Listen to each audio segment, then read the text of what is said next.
차가운 늦가을의 바람이 산중턱에 위치한 훈련장의 흙먼지를 거칠게 일으키며 도열한 병사들의 굳은 얼굴을 때리고 있었지만 대열을 갖춘 특전사 대원들은 미동조차 하지 않았습니다. 대한민국 육군 특수전사령부 예하 제707 특수임무단 일명 백호 부대의 훈련장은 그 명성만큼이나 무겁고 살벌한 기운이 팽팽하게 감돌고 있었습니다. 오늘 새로 부임하는 지휘관을 맞이하기 위해 도열한 정예 요원들의 눈빛에는 새로운 리더에 대한 기대감보다는 경계심이 그리고 일말의 불만 섞인 긴장감이 짙게 서려 있었습니다. 그들은 오직 압도적인 실력만을 숭배하는 늑대들이었기에 소문만 무성한 새 지휘관에 대한 의구심을 전혀 감추지 않고 있었습니다. 대열의 최선임 부사관이자 중대 내에서 실질적인 실세로 통하는 박철수 상사는 삐딱한 자세로 서서 바닥에 침을 뱉으며 노골적으로 불쾌함을 드러내고 있었습니다. 그는 15년이 넘는 세월 동안 해외 파병과 대테러 작전 등 험질한 험지는 모두 굴러본 베테랑이었고 자신의 우람한 몸에 새겨진 흉터들을 훈장보다 더 자랑스럽게 여기는 거친 남자였습니다. 그런 그의 눈에 낙하산 인사라는 소문이 파다한 그것도 30살 간 넘은 여자가 대령 계급장을 달고 여단 장급 지휘관으로 온다는 사실은 군인으로서의 자존심을 건드리는 모욕 그 자체였습니다. 박 상사는 자신의 바로 옆에 긴장한 표정으로 서 있는 후임 김 중사를 팔꿈치로 툭 치며 비릿한 웃음을 흘리며 속삭였습니다. 야, 김 중사, 네가 보기엔 이게 말이 되냐? 우리가 피땀 흘려서 지켜온 이 707 부대에 웬 계집애가 대장질을 하러 온다니 말이다. 위에서 아주 작정을 하고 우리 부대를 우습게 보는 게 틀림없어. 국방부 장관 빽이라도 있는 건지 아니면 누구한테 꼬리를 잘 친 건지 모르겠지만 내 눈에 흙이 들어가기 전에는 절대 대장으로 인정 못한다. 전쟁터가 무슨 소꿉장난하는 곳인 줄 아나 봐. 박철수의 목소리는 낮았지만 주변의 부사관들이 충분히 들을 수 있을 만큼 선동적이었고 그 말에 몇몇 대원들은 킬킬거리며 동조하는 눈빛을 보냈습니다. 그들은 자신들이 겪어온 지옥 같은 훈련과 실전 경험이 젊은 여성 장교의 펜대 굴리는 능력보다 훨씬 우월하다고 믿어 의심치 않았습니다. 잠시 후 멀리서 헬기 소리가 아닌 고급 세단의 엔진 소리가 들려오자 연병장의 공기는 더욱 차갑게 가라앉았습니다. 흙먼지를 일으키며 들어온 검은색 차량은 단상 바로 앞에 멈춰 섰고 부관이 다급하게 달려가 뒷문을 열었습니다. 차 문이 열리고 흙바닥에 닿은 것은 흙 하나 묻지 않은 깨끗하고 광이 나는 검은색 전투화였고 이어서 날카로운 칼주름이 잡힌 정복 차림의 여성의 모습을 드러냈습니다. 민서연 대령. 그녀는 소문대로 젊었으며 군인이라기보다는 모델에 가까울 정도로 가냘픈 체구를 가지고 있어 거구의 특전사들과는 확연히 대조되었습니다. 하지만 그녀가 베레모를 고쳐 쓰고 고개를 들어 연병장을 훑어보았을 때 그녀와 눈이 마주친 몇몇 병사들은 본능적으로 마른 침을 삼켜야 했습니다. 그녀의 눈동자는 생기가 없이 깊고 어두웠으며 마치 먹잇감을 탐색하는 포식자의 그것처럼 서늘했습니다. 민서연은 단상 위로 올라가는 대신 부관의 만류를 손짓으로 제지하고 천천히 대원들이 도열한 연병장 흙바닥으로 걸어 들어왔습니다. 그녀의 걸음걸이는 과장됨 없이 절도 있었고 수백 명의 근육질 남성들이 뿜어내는 위압적인 기세에도 전혀 눌리지 않는 기이한 평온함을 유지하고 있었습니다. 그녀는 마이크를 잡지 않고 육성으로, 그러나 훈련장의 바람소리를 뚫고 들릴 만큼 명료하고 차가운 목소리로 첫 마디를 던졌습니다. 오늘부터 707 특수임무단을 지휘하게 된 민서연 대령이다. 길게 말하지 않겠다. 나는 너희들의 존경을 원해서 온 것이 아니다. 그녀의 말은 짧았지만 그 속에 담긴 오만할 정도의 자신감은 박철수 상사의 심기를 더욱 거슬리게 만들었고 그는 입술을 깨물며 그녀를 노려보았습니다. 민서연은 단상 앞을 지나쳐 대열의 맨 앞줄에 서 있는 부사관들을 향해 천천히 걸음을 옮기며 사열을 시작했습니다. 그녀는 병사 한 명 한 명의 복장 상태나 눈빛을 확인하는 것이 아니라 마치 그들의 영혼을 꿰뚫어 보려는 듯 깊이 응시하며 지나갔습니다. 그녀가 지나갈 때마다 대원들은 알 수 없는 압박감에 숨을 죽였지만 박철수는 오히려 가슴을 내밀며 도전적인 자세를 취했습니다. 민서연의 발걸음이 마침내 대열의 중앙에 위치한 박철수 상사 앞에서 멈췄고 두 사람 사이에는 팽팽한 긴장감이 흘렀습니다.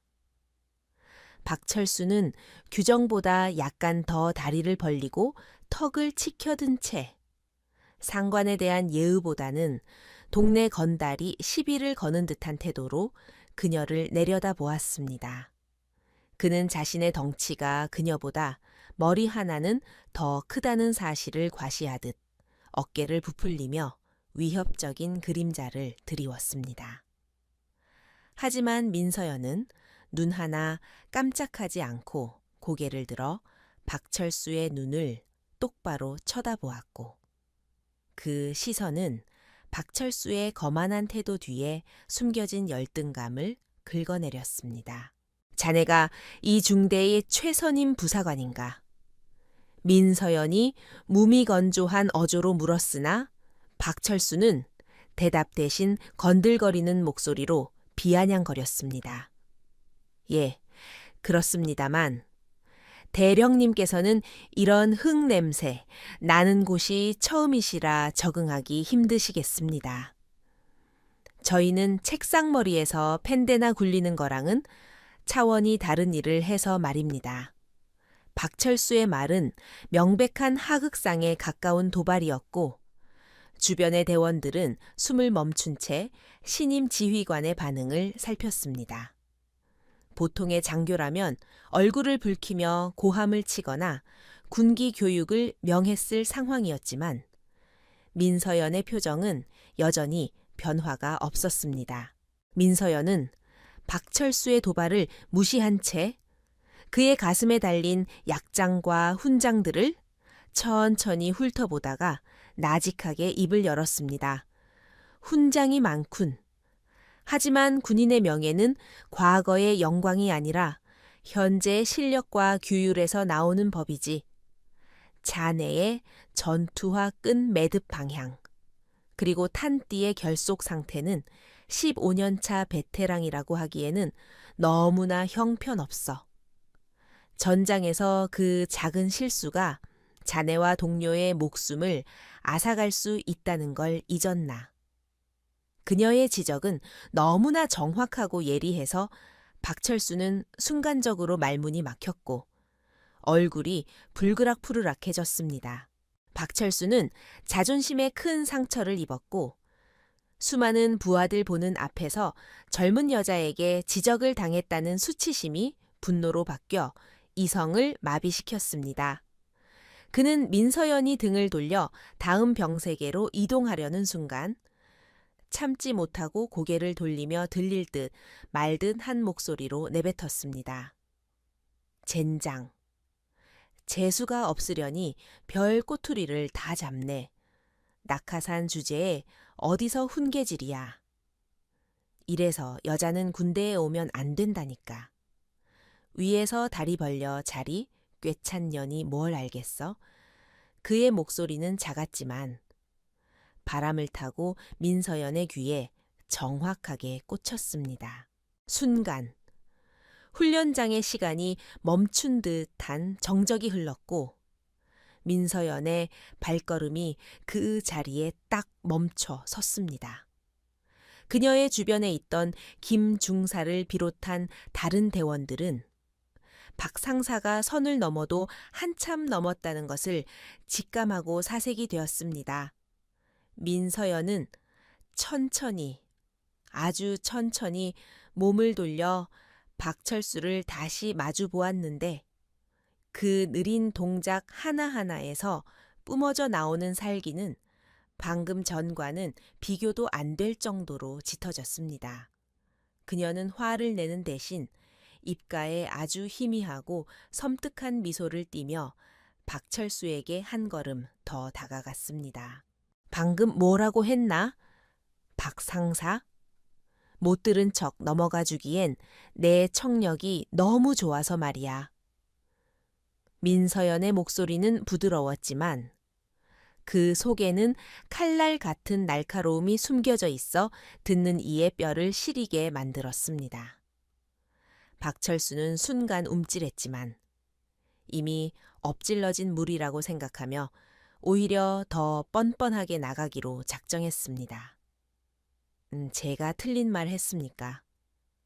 솔직히 까놓고 말해서 대령님, 나이의 그 계급, 그 자리가 실력으로 가능하다고 믿는 놈이 여기 몇이나 되겠습니까? 저희는 폼으로 특전사 하는 거 아닙니다. 박철수의 폭탄 발언에 연병장은 얼음장처럼 차갑게 식어버렸고 누구 하나 감히 숨소리도 내지 못하는 상황이 되었습니다. 이것은 단순한 불평을 넘어선 상관에 대한 모욕이자 군형법상 처벌을 받을 수 있는 중대한 항명 사태였습니다. 그러나 민서연은 헌병을 부르거나 즉결 처분을 내리는 대신 장갑을 벗어 자신의 손을 천천히 매만지며 박철수의 눈을 피하지 않았습니다. 그녀는 마치 철없는 어린아이의 투정을 듣는 어른처럼 혹은 사냥감을 앞에 둔 맹수처럼 여유로워 보였습니다. 좋아. 아주 흥미로운 관점이군. 민서연은 고개를 끄덕이며 주변을 둘러보았고 긴장한 병사들의 눈빛을 하나하나 확인했습니다. 자네 말대로 내가 낙하산이고 실력도 없이 이 자리에 앉았다고 생각하는 대원들이 또 있다면 지금 박 상사 옆으로 나와라. 내 너희들의 그 의구심을 오늘 확실하게 풀어주지. 그녀의 제안에 잠시 망설임이 있었지만 평소 박철수를 따르던 그리고 내심 불만을 품고 있던 부사관 대여섯 명이 쭈뼛거리며 대열에서 이탈해 박철수의 뒤로 섰습니다. 그들은 박철수라는 든든한 뒷배와 중대의 분위기를 믿고 용기를 낸 것이었지만 민서연의 눈에는 그저 겁없는 하룻간 가지들로 보일 뿐이었습니다. 박철수는 자신의 뒤에 선 동료들을 보며 힘을 얻은 듯 어깨를 으스대며 비아냥거리는 말투로 다시 입을 열었습니다. 대령님, 말로만 하지 마시고 증명을 해보시죠. 설마 저희 보고 반성문이나 쓰라고 하실 건 아니시겠죠. 특전사는 말보다 몸으로 대화하는 걸 좋아합니다. 그는 민서연이 여자라는 점을 이용하여 체력적인 대결이나 실전 대련을 유도하려는 속셈이었습니다. 민서연은 박철수의 얄팍한 계산을 이미 꿰뚫어 보고 있었고 오히려 그가 파놓은 함정으로 기꺼이 걸어 들어갈 준비가 되어 있었습니다. 그녀는 입고 있던 정복 상의의 단추를 하나씩 풀며 안에 입고 있던 검은색 전술 티셔츠를 드러냈습니다. 그녀의 팔 근육은 비대하지 않았지만 마치 강철 와이어를 꼬아 만든 것처럼 단단하고 밀도 있어 보였으며 수많은 실전 흉터들이 그 증거로 남아 있었습니다. 그녀는 벗은 상의를 부관에게 던지며 차갑게 명령했습니다. 박 상사. 그리고 그 뒤에 선 자네들, 지금 당장 완전군장으로 환복하고 10분 뒤에 제3훈련장으로 집합해라. 오늘 너희가 그토록 자랑하는 실전이 무엇인지, 그리고 낙하산이 얼마나 무서운지 몸소 체험하게 해주지. 이것은 명령이다. 민서연의 선전포고에 박철수는 회심의 미소를 지으며 큰 목소리로 복창했습니다. 알겠습니다. 대령님께서 원하시는 대로 해드리죠. 다치셔도 원망하지 마십시오. 그는 자신이 승리할 것이라고 확신하며 거만한 걸음으로 생활관을 향해 뛰어갔습니다. 남겨진 대원들은 당혹감과 걱정, 그리고 다가올 대결에 대한 흥분으로 술렁거리기 시작했고 연병장의 분위기는 폭풍전야와도 같았습니다. 부관인 초의 대위가 걱정스러운 표정으로 민서연에게 다가와 조심스럽게 물었습니다. 대령님, 정말 괜찮으시겠습니까? 박 상사는 격투기와 사격특급에 부대 내에서도 알아주는 인간 흉기입니다. 괜히 부임 첫날부터 불미스러운 일이 생기면, 하지만 민서연은 그의 말을 자르며 차갑게 대답했습니다. 인간 흉기 글쎄, 내 눈에는 그저 훈련이 덜 된 짐승으로 보일 뿐이야. 민서연은 멀어지는 박철수의 뒷모습을 바라보며 과거 자신이 겪었던 수많은 전장과 죽음의 문턱들을 떠올렸습니다. 그녀에게 낙하산이라는 단어는 가장 모욕적인 언사였으나 동시에 그녀를 더욱 강하게 만드는 기폭제이기도 했습니다. 그녀는 오늘 이 자리에서 자신의 권위를 계급장이 아닌 압도적인 폭력과 공포로 각인시키기로 결심했습니다. 10분 뒤 벌어질 일은 단순한 훈련이 아니라 오만한 자들에게 가르치는 잔혹한 참교육의 서막이 될 것이었습니다. 바람이 다시 한번 거세게 불며 흙먼지를 일으켰고 민서연의 눈은 붉게 타오르는 석양빛을 받아 기이하게 번들거렸습니다.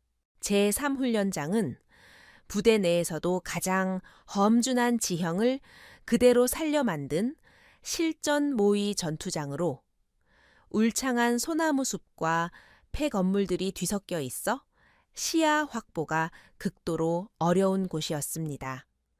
민서연 대령의 명령이 떨어진 지 정확히 10분 뒤 훈련장 입구에는 이미 소문을 듣고 몰려온 수백 명의 대원들이 웅성거리며 거대한 인파를 이루고 있었습니다.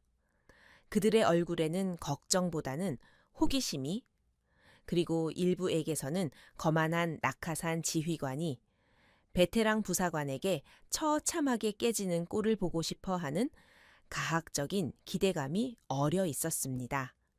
해가 서산으로 넘어가며 훈련장 전체에 붉고 긴 그림자가 드리워지자 분위기는 더욱 을씨년스럽고 비장하게 변해갔습니다.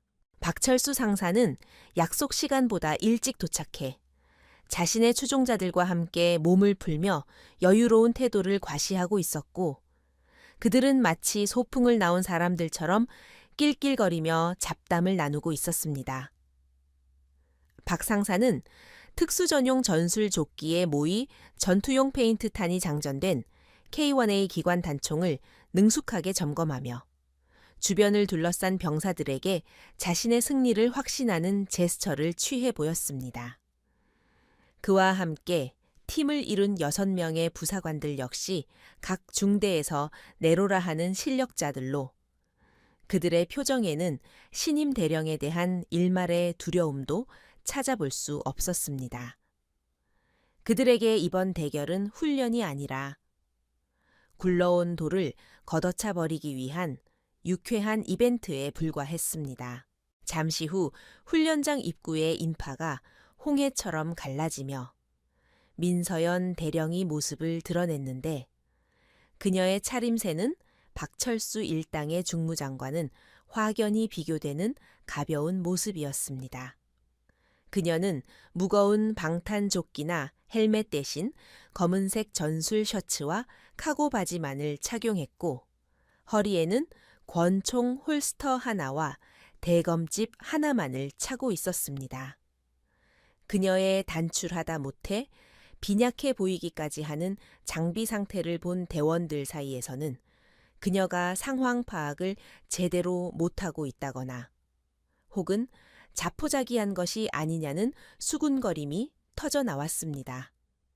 하지만 민서연의 얼굴은 무서울 정도로 침착했고 그녀의 눈빛은 흔들림 없이 박철수를 향해 고정되어 있었습니다. 민서연은 박철수와 그의 팀원들 앞에 멈춰 서서 그들의 장비를 무심한 눈길로 훑어보았고 그 시선 끝에는 미세한 경멸이 묻어 있었습니다. 박철수는 그녀의 시선이 불쾌하다는 듯 인상을 찌푸리며 기관 단총을 어깨에 걸치고 삐딱하게 서서 입을 열었습니다. 대령님, 너무 가볍게 입고 오신 거 아닙니까? 페인트탄이라고 해도 가까이서 맞으면 뼈가 부러질 수도 있습니다.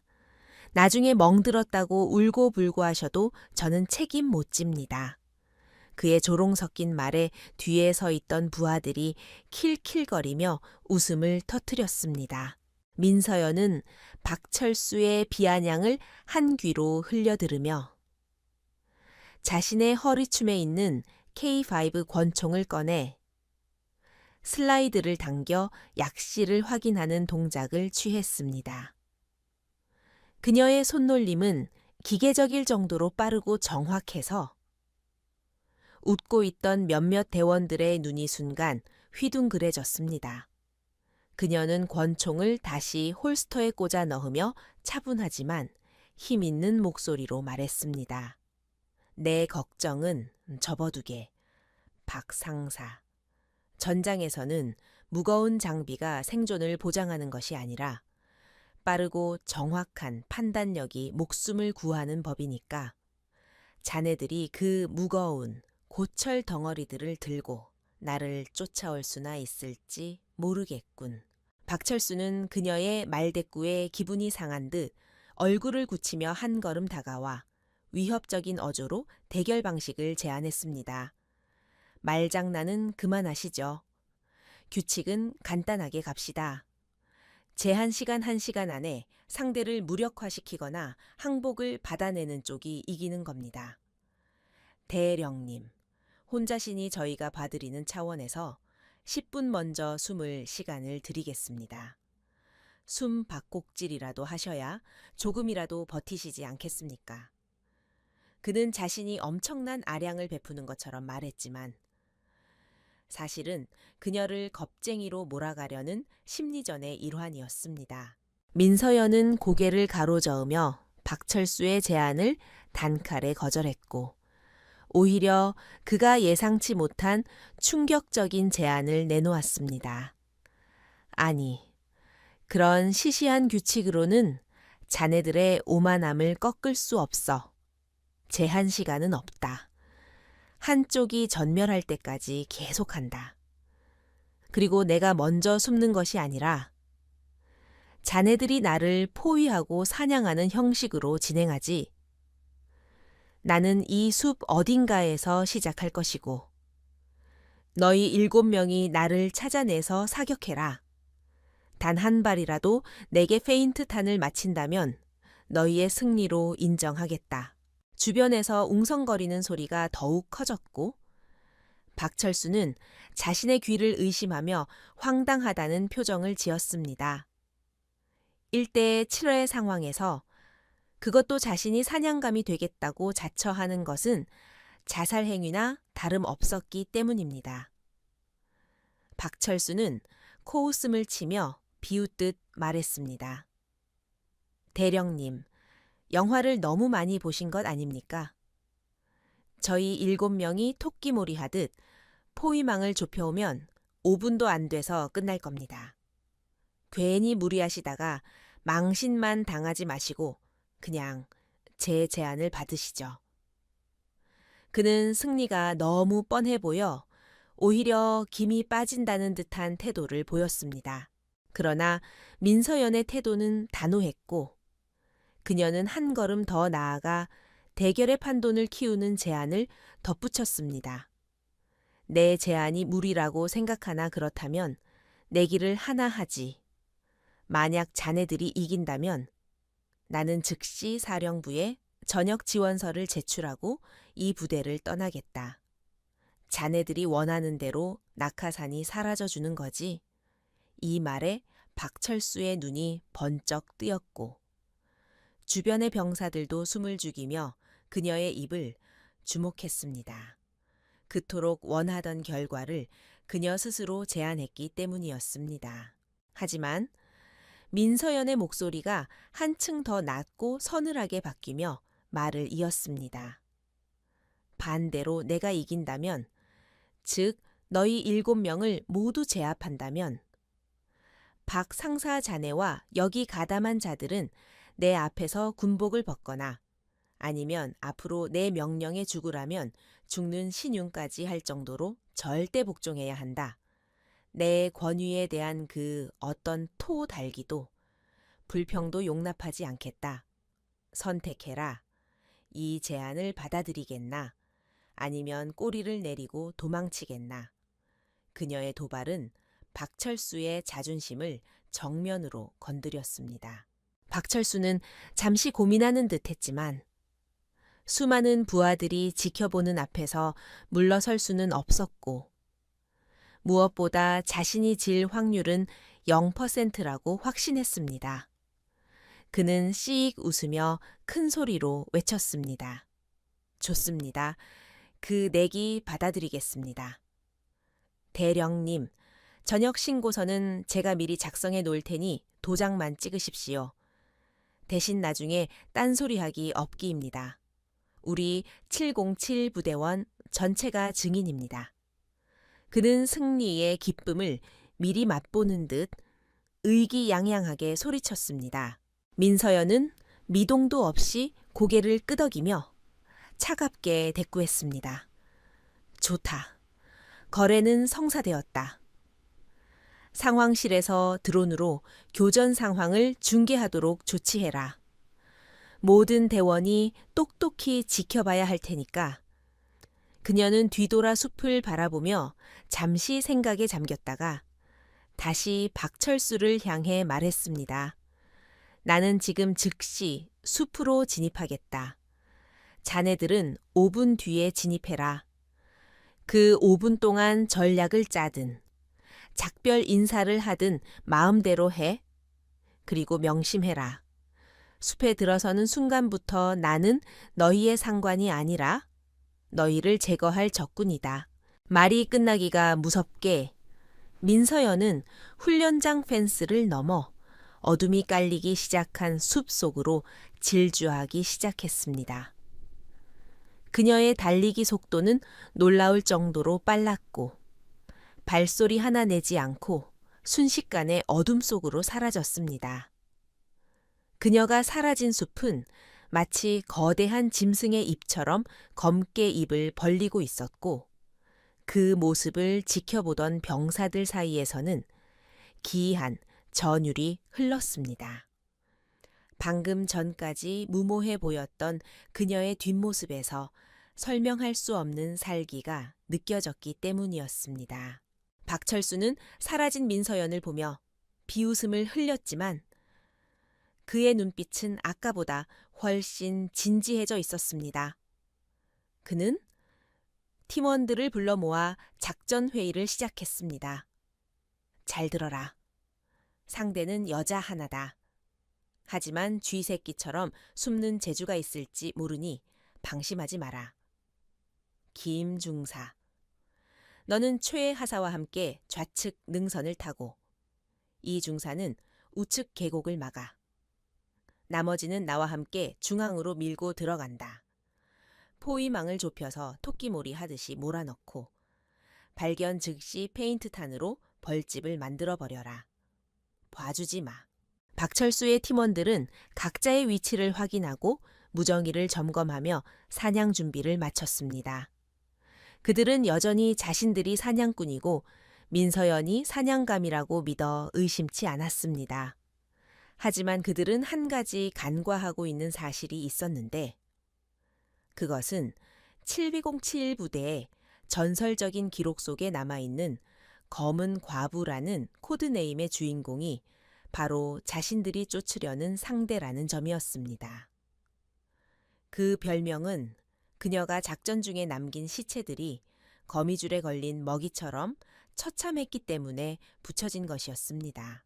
5분의 시간이 흐르고 출발 신호와 함께 박철수 팀은 숲으로 진입했습니다. 울창한 나무들이 달빛을 가려 시야는 제한적이었고 바람 소리에 나무십들이 스치는 소리가 괴기스럽게 들려왔습니다. 박철수는 야간 투시경을 착용하고 전방을 주시하며 천천히 전진했습니다. 초반에 자신감 넘치던 분위기와는 달리 숲의 고요함은 왠지 모를 불안감을 자아내고 있었습니다. 무정이를 통해 들려오는 팀원들의 보고 소리만이 정막을 깨고 있었습니다. 좌측 능선 이상 무, 계속 진입 중. 김 중사의 목소리가 치직거리는 잡음과 함께 들려왔습니다. 박철수는 중앙 통로를 확보하며 폐건물 구역으로 접근했습니다. 그의 경험상 숨을 곳이 많은 폐건물 지역에 민서연이 매복해 있을 확률이 높다고 판단했기 때문이었습니다. 그는 수신호로 대형을 유지하라고 지시하며 발소리를 죽이고 폐건물의 깨진 창문을 향해 총구를 겨누었습니다. 긴장감이 팽팽하게 당겨진 활시위처럼 고조되고 있었습니다. 그때 우측 계곡 쪽으로 파견 나갔던 이 중사의 다급한 목소리가 무정이를 타고 흘러나왔습니다. 대장님, 여기 뭔가 이상합니다. 분명히 발자국을 발견했는데 갑자기 끊겼습니다. 아니, 이건 발자국이 나무 위로 이어지고 있습니다. 그리고 무정이 너머로 무언가 둔탁하게 부딪히는 소리와 함께 짧은 비명소리가 들린 후 통신이 뚝 끊겨버렸습니다. 정적, 소름 끼치는 침묵이 무정이를 감쌌습니다. 박철수는 즉시 멈춰 서서 소리쳤습니다. 이 중사 응답해 무슨 상황이야 하지만 돌아오는 것은 거친 잡음뿐이었습니다. 그의 등골을 타고 서늘한 공포가 스쳐 지나갔습니다. 단순한 숨바꼭질이라고 생각했던 게임이 순식간에 알 수 없는 공포 스릴러로 변모하는 순간이었습니다. 팀원들의 얼굴에도 당황한 기색이 역력했고 그들은 본능적으로 서로의 거리를 좁히며 주변의 어둠을 경계하기 시작했습니다. 어둠 속 어딘가에서 민서연은 나무 높은 곳에 매달려 야간 투시경 없이도 먹잇감들의 움직임을 훤히 내려다보고 있었습니다. 그녀의 호흡은 깃털처럼 가벼웠고 심박수는 믿을 수 없을 정도로 평온했습니다. 그녀의 손에는 이 중사의 무정이가 들려 있었고 그녀는 그것을 가볍게 으깨어 바닥으로 떨어뜨렸습니다. 사냥은 이제 막 시작되었고 그녀는 오만한 사냥꾼들이 공포에 질려 스스로 무너져 내리는 과정을 천천히 즐길 생각이었습니다. 상황실 대형 스크린을 통해 이 장면을 지켜보던 대원들은 경악을 금치 못했습니다. 드론의 열화상 카메라에 잡힌 민서연의 움직임은 인간이라기보다는 숲의 일부처럼 보였고 그녀가 이 중사를 제압하는 과정은 너무나 순식간이라 제대로 보이지도 않았습니다. 그제야 사람들은 깨닫기 시작했습니다. 자신들이 건드린 사람이 단순한 낙하산 장교가 아니라 어둠 속에서 태어나 어둠을 지배하는 괴물일지도 모른다는 사실을 말입니다. 훈련장에는 침묵만이 무겁게 내려앉았습니다. 이 중사의 무전이 끊긴 지점은 잡목이 우거진 경사지였고 박철수 상사는 식은땀이 흐르는 등을 감추며 팀원들에게 사주 경계를 지시한 채 조심스럽게 접근했습니다. 달빛조차 제대로 들지 않는 어두운 숲속에서 부스럭거리는 소리 하나하나가 신경을 날카롭게 긁어대고 있었고 대원들의 거친 숨소리만이 정적을 메우고 있었습니다.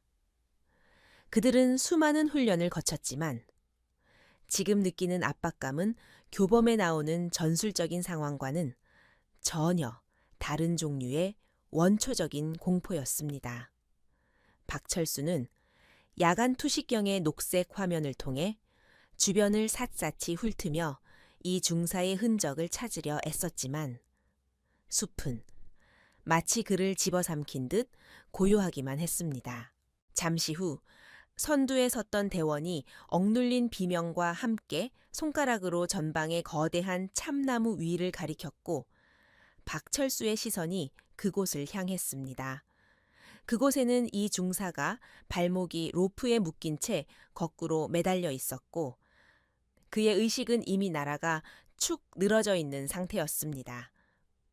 충격적인 것은 그의 몸에 총상을 입은 흔적인 페인트 자국이 전혀 없다는 점이었는데 이는 그가 총격전 없이 순수하게 근접 격투 기술로 제압당했음을 의미했습니다. 이 중사는 덩치가 크고 힘이 장사라 부대 내 씨름왕을 도맡아 하던 인물이었기에 그가 방역 한 번 못하고 당했다는 사실은 대원들에게 큰 충격을 주었습니다. 박철수는 이를 갈며 대원들에게 이 중사를 내려주라고 지시했지만 마음속 깊은 곳에서 피어오르는 불안감을 지울 수 없었습니다. 상대는 총을 쏘는 대신 그림자처럼 접근해 소리 없이 적을 무력화시키는 방식을 택했고 이는 명백히 자신들을 가지고 놀겠다는 의도였습니다. 박철수는 무정이를 켜고 아직 살아남은 좌측 능선에 김중사와 최하사에게 소리쳤습니다. 김중사, 위치 보고해. 이 중사가 당했다. 놈은 총을 쓰지 않고 매복 기습을 하고 있다. 절대 혼자 움직이지 말고 등을 맞대고 경계해라. 하지만 무정이 너머에서는 김중사의 떨리는 목소리 대신 기분 나쁜 지직거리는 소음만이 들려오다가 갑자기 끊어지는 소리가 반복되었습니다. 좌측 능선에 있던 김중사와 최하사는 이미 민서연의 다음 타깃이 되어 있었고 그들은 자신들의 위치가 노출된 줄도 모른 채 어둠 속을 헤매고 있었습니다. 최하사는 뒤를 자꾸 힐끔거리며 불안해했고 김중사는 억지로 태연한 척하며 계속해서 주변을 살폈지만 총을 쥔 손은 이미 땀으로 흥건하게 젖어 있었습니다. 그들은 자신들의 머리 위 나뭇가지 사이로 검은 그림자가 소리 없이 이동하고 있다는 사실을 전혀 눈치채지 못했습니다. 민서연은 나무 위에서 그들의 움직임을 내려다보며 먹잇감의 공포를 즐기는 포식자처럼 차가운 눈빛을 빛내고 있었습니다. 그녀는 굳이 총을 쏠 필요성을 느끼지 못했는데 왜냐하면 이 오만한 군인들에게 진짜 전쟁의 공포는 총알이 아니라 보이지 않는 적에 대한 무력감이라는 것을 가르쳐주고 싶었기 때문입니다. 그녀는 손에 쥐고 있던 돌멩이 하나를 김중사의 반대편 수풀 쪽으로 던졌고 툭 하는 소리에 놀란 김중사가 그쪽으로 총구를 돌리며 신경을 곤두세웠습니다. 그 짧은 틈을 타 민서연은 소리 없이 땅으로 착지하여 최하사의 등 뒤로 접근했습니다. 최하사가 이상한 기척을 느끼고 뒤를 돌아보려던 찰나. 어둠 속에서 튀어나온 손이 그의 입을 막음과 동시에 강력한 힘으로 목을 졸라 기절시켰습니다. 민서연의 동작은 너무나 빠르고 효율적이어서 최하사는 비명 한 번 지르지 못하고 그대로 풀썩 쓰러졌습니다. 그녀는 쓰러진 최하사를 덤불 속으로 밀어넣고 김중사가 다시 고개를 돌리기 전에 어둠 속으로 몸을 숨겼습니다. 잠시 후 김중사가 다시 파트너를 불렀을 때 그의 옆에는 아무도 없었고 오직 바람에 흔들리는 나뭇가지 소리만이 들려올 뿐이었습니다. 최하사야, 장난치지 말고 나와. 김중사의 목소리는 떨리고 있었고 그는 공포에 질려 허공을 향해 총구를 이리저리 흔들었습니다. 바로 옆에 있던 동료가 증발하듯 사라졌다는 사실은 인간이 느낄 수 있는 가장 원초적인 공포를 자극했습니다. 그때 그의 등 뒤에서 나뭇가지가 뚝 부러지는 소리가 들렸고 놀란 김중사는 비명을 지르며 그 방향으로 반가쇠를 당겼습니다. 타타타탕, 페인트탄이 요란한 소리를 내며 발사되었지만 그가 마친 것은 텅 빈 허공과 나무 기둥뿐이었습니다. 총소리는 고요한 훈련장의 천둥처럼 울려 퍼졌고 박철수와 남은 대원들은 총성이 들린 쪽으로 급히 방향을 틀었습니다. 놈이 걸려들었다 김중사가 교전 중이다. 박철수는 소리치며 달리기 시작했지만 그의 예상과는 달리 총소리는 금세 멈추고 다시 섬뜩한 정적이 찾아왔습니다. 민서연은 김중사가 탄창을 가는 틈을 놓치지 않고 접근하여 그의 손목을 비틀어 총을 떨어뜨리게 한 뒤 명치에 강력한 니킥을 꽂아 넣었습니다. 김중사는 컥 소리와 함께 고꾸라졌고 고통에 몸부림치는 그의 헬멧 위로 붉은색 페인트탄 한 발이 정확히 명중했습니다. 박철수 팀이 현장에 도착했을 때는 이미 모든 상황이 종료된 후였고 바닥에는 붉은 페인트로 헤드샷을 당한 김중사와 기절해 있는 최하사만이 널브러져 있었습니다. 박철수는 만견자실한 표정으로 쓰러진 부하들을 바라보았고 그의 머릿속에서는 도저히 믿기 힘든 상황들이 펼쳐지고 있었습니다. 단 한 명의 여자에게, 그것도 무장도 빈약한 상대에게 전계 요원 4명이 순식간에 당했다는 사실은 그의 자존심을 산산조각 냈습니다. 이제 남은 것은 박철수 본인을 포함해 단 3명뿐이었습니다. 그때 바닥에 떨어져 있던 김중사의 무정이에서 치직거리는 잡음과 함께 민서연의 차분한 목소리가 흘러나왔습니다. 넷은 처리했고 이제 셋 남았군. 박 상사, 아직도 내가 5분 안에 끝날 거라고 생각하나 자네의 대원들은 훌륭한 관역이었지만 사냥감으로서는 너무 시끄럽고 둔하더군. 그녀의 목소리는 비웃음조차 없는 건조한 사실의 나열이었기에 박철수를 더욱 미치게 만들었습니다. 그는 무정이를 집어들고 분노에 찬 목소리로 고함을 질렀습니다. 이 비겁한 년 숨어서 쥐새끼처럼 굴지 말고 당당하게 나와서 붙자. 내 눈앞에 나타나면 그 잘난 주둥이를 닥치게 해주마. 박철수의 외침은 공허한 메아리가 되어 숲속으로 흩어졌고 민서연은 짧게 코웃음을 치며 대답했습니다. 전장에서 적에게 당당하게 나오라고 요구하는 지휘관이라니 자네는 정말 지휘관의 자격이 없군. 원한다면 나가주지. 단, 자네들이 숨을 쉬고 있을지는 장담 못하겠지만 무전은 뚝 끊겼고 박철수는 분노로 몸을 떨며 무정이를 바닥에 내동댕이 쳤습니다. 박철수는 남은 2명의 대원, 정하사와 강중사를 돌아보며 이를 악물고 명령했습니다. 놈은 심리전을 쓰고 있다. 흩어지면 죽는다. 이제부터 삼각형 대형으로 밀착해서 이동한다. 내 등 뒤를 사수해. 놈이 나타나는 즉시 화망을 구성해서 갈겨버려. 하지만 정하사와 강중사의 눈빛은 이미 흔들리고 있었고 그들은 자신들이 상대하고 있는 것이 사람이 아닌 귀신일지도 모른다는 공포에 사로잡혀 있었습니다. 그들은 대답 대신 묵묵히 고개를 끄덕이며 박철수의 뒤에 바짝 붙었습니다. 그들은 숲을 벗어나 훈련장 중앙에 위치한 폐건물 단지로 이동하기로 결정했습니다. 숲보다는 시야가 트여 있고 엄폐물이 확실한 건물 내부가 방어하기에 유리하다고 판단했기 때문입니다. 하지만 그들이 폐건물 쪽으로 이동하는 동안에도 숲속 어딘가에서 누군가가 자신들을 지켜보고 있다는 느낌을 지울 수 없었습니다. 바람에 흔들리는 풀잎 소리조차 민서연의 발소리처럼 들려왔고 그들은 극도의 긴장감 속에서 신경이 끊어질 것 같은 고통을 느꼈습니다.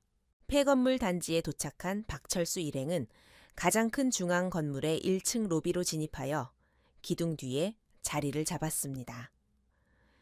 이곳은 사방이 뚫려 있어 적의 접근을 쉽게 파악할 수 있는 곳이었지만 동시에 도간에 든 주의가 될 수도 있는 위험한 장소였습니다. 박철수는 거친 숨을 몰아쉬며 땀을 닦아냈고 자신의 손이 미세하게 떨리고 있다는 것을 깨달았습니다. 15년 군 생활 동안 수많은 적을 만났지만 보이지 않는 공포가 이렇게 사람을 옥죄어 오는 것은 처음이었습니다. 그는 인정하기 싫었지만 민서연이라는 존재에 대해 압도적인 두려움을 느끼기 시작했습니다. 한편 민서연은 이미 그들이 폐건물로 이동할 것을 예측하고 그곳의 옥상에 먼저 도착해 있었습니다. 그녀는 난간에 걸터 앉아 아래층으로 진입하는 박철수 일행을 열화상 스코프로 내려다보며 다음 작전을 구상했습니다. 단순한 무력 제압은 끝났고 이제는 그들의 멘탈을 완전히 붕괴시켜 다시는 자신에게 대들지 못하게 만들 차례였습니다. 그녀는 배낭에서 연막탄과 섬광탄을 꺼내 손에 쥐었고 입게는 사냥을 마무리하려는 사신의 서늘한 미소가 걸려 있었습니다. 상황실의 대형 스크린 앞에서는 침묵만이 감돌고 있었고 지켜보던 대원들은 누구 하나 입을 열지 못했습니다. 초반에 박철수를 응원하던 분위기는 온데간데 없이 사라졌고 이제는 민서연의 압도적인 실력에 대한 경외심과 공포만이 남아 있었습니다. 드론 화면 속에서 민서연이 건물 옥상에서 수직으로 하강 준비를 하는 모습이 잡히자 몇몇 대원들은 저도 모르게 탄성을 내뱉었습니다. 그것은 레펠 장비 하나 없이 맨손으로 배관을 타고 내려가려는 미친 시도였기 때문입니다. 민서연은 소리 없이 배관을 타고 미끄러져 내려와 2층 창문으로 진입했고 박철수 일행이 있는 1층 로비의 천장 통로로 이동했습니다. 그녀는 바닥에 있는 그들의 머리 바로 위에서 움직이고 있었지만 낡은 건물에 삐걱거리는 소리조차 내지 않았습니다. 그녀는 통풍구 틈 사이로 박철수의 정수리를 내려다보며 품에서 꺼낸 섬광탄에 안전핀을 뽑았습니다. 핀이 뽑히는 아주 작은 금속성 소리가 적막한 건물 안에 울려 퍼졌고 박철수는 반사적으로 고개를 들어 천장을 바라보았습니다. 그것이 무엇인지 인지하기도 전에 눈부신 백색 섬광과 함께 귀를 찢는 듯한 폭음이 터져 나왔습니다. 광강력한 섬광탄의 위력에 박철수와 대원들은 비명을 지르며 눈을 감고 바닥에 굴렀고 시야와 청각이 동시에 마비되는 혼란에 빠졌습니다. 그 혼란의 틈을 타 민서연은 천장에서 바닥으로 뛰어내렸고 착지와 동시에 가장 가까이 있던 강 중사의 다리를 걸어 넘어뜨린 뒤 목에 칼 모형 고무대검을 들이댔습니다. 그녀의 움직임은 춤을 추듯 유려했고 망설임이 없었습니다. 눈을 뜰 수 없는 상태에서 박철수는 허공을 향해 기관 단총을 난사하기 시작했습니다. 타타타타탕 페인트 탄들이 벽과 기둥에 부딪혀 터지면서 사방이 엉망이 되었지만 민서연은 이미 그 사격 각도를 벗어나 정하사의 뒤로 이동한 상태였습니다. 아군을 향한 오인 사격의 위험 때문에 박철수는 사격을 멈출 수밖에 없었고 그 짧은 정적 속에서 동료들이 하나둘씩 쓰러지는 소리만이 들려왔습니다. 박철수는 이제 자신이 완벽하게 혼자가 되었다는 사실을 직감했고 그 공포는 뼈에 사무칠 정도로 차가웠습니다. 섬광탄의 폭음이 남긴 이명이 귓속에서 윙윙거리는 가운데 박철수 상사는 비틀거리며 1층 로비의 뒷문을 박차고 나갔습니다. 그는 이미 전의를 상실한 상태였고 동료들이 하나둘씩 어둠 속으로 사라지는 것을 목격하며 느꼈던 공포는 그의 이성을 마비시키기에 충분했습니다. 그는 더 이상 모의 전투의 승패 따위에는 관심이 없었고 오직 이 괴물 같은 여자에게서 벗어나 자신의 안전한 영역으로 숨고 싶다는 본능만이 남아 있었습니다. 박철수는 거친 숨을 몰아쉬며 폐건물 단지의 가장 구석진 곳, 평소 훈련 시에는 접근 금지 구역으로 지정해 두었던 낡은 보일러실 건물로 향해 미친 듯이 달리기 시작했습니다. 민서연 대령은 박철수가 도망치는 뒷모습을 야간 투시경 너머로 차갑게 응시하며 서두르지 않고 그 뒤를 밟았습니다. 그녀는 이미 승기가 자신에게 있음을 알고 있었지만 박철수의 도주 경로가 일반적인 전술적 후퇴와는 다르다는 것을 본능적으로 감지했습니다. 보통이라면 고지를 점령하거나 시야가 확보된 곳으로 이동해야 했지만 박철수는 오히려 막다른 곳이자 퇴로가 없는 지하 시설 쪽으로 향하고 있었기 때문입니다. 민서연의 머릿속에 경고등이 켜졌고 그녀는 이것이 단순한 도망이 아니라 무언가 숨겨진 의도가 있음을 직감하며 발소리를 죽이고 그림자처럼 이동했습니다. 폐건물 단지의 지하 보일러실은 수십 년간 방치되어 습한 곰팡이 냄새와 녹슨 쇠 냄새가 진동하는 곳이었습니다. 박철수는 익숙한 손놀림으로 입구에 자물쇠를 따고 안으로 들어간 뒤 떨리는 손으로 문을 걸어 잠그고 안도의 한숨을 내쉬었습니다. 이곳은 그와 그의 추종 세력들이 부대 내 감시를 피해 은밀하게 사적인 물품을 보관하거나 술판을 벌이는 아지트였고 더 깊숙한 곳에는 누구에게도 들켜서는 안 될 중대한 비밀이 숨겨져 있었습니다. 그는 어둠 속에서 더듬거리며 비상 발정기의 스위치를 올렸고 운궁거리는 소음과 함께 희미한 백열등이 깜빡이며 지하실을 비췄습니다. 박철수는 불이 켜지자마자 지하실 안쪽 구석에 쌓여있는 나무 상자들을 확인하기 위해 다급하게 발을 옮겼습니다.